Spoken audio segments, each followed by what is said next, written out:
Hi everybody, it's Barry Chandler here, and today's bar management tip is how to improve the cash flow in your business. Cash flow is essential to the survival of your bar and obviously determines your profitability. Now, one way to free up cash that's tied up in your business is to reduce the amount of stock that you have on hand.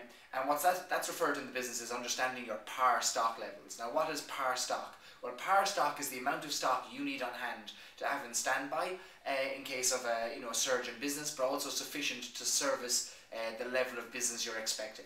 Now, there are a number of ways you can calculate what your par stock should be, and every business should be working out what is the amount of stock they should have for every single item they have. This will ensure that you don't have too much stock on hand at any one time.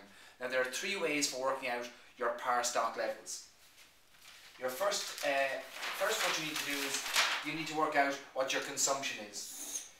The longer you're in business, the more you'll have an idea of what amount of stock you consume on a daily, weekly and monthly basis. If you're in business for more than 12 weeks, you've already got an idea of what kind of consumption you have. But like I said, the longer you're in business, the more that gives you a clear idea of what you've got. You base your ordering, you base your stock holding, your stock on hand on your consumption. How much you're consuming every week and every night.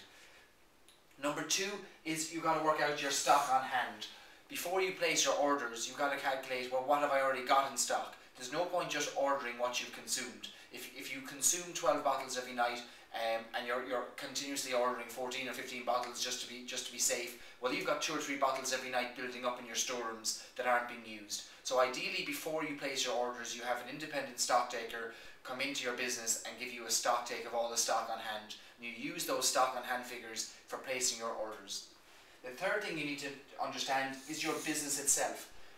What's taking place in your area, what's happening in your business over the next ordering period. If your ordering period is for a week, or what's going to be happening in your business. Is there something extraordinary that's happening? Is there an event in your area? Have you extra parties? Or is there a drop in business? Are you closed for refurbishments? Whatever it might be, you need to understand your business. So taking into account these three, by combining these three areas here, you're going to get a good idea of the stock that you need to operate your bar and your business on, and not have too much stock tied up. When you remove the dead stock that's in your stores, you're freeing up the cash that can be used for other things like paying your staff, paying your bills on time. Very important in today's economy. So that's today's bar management tip: how to free up cash in your business.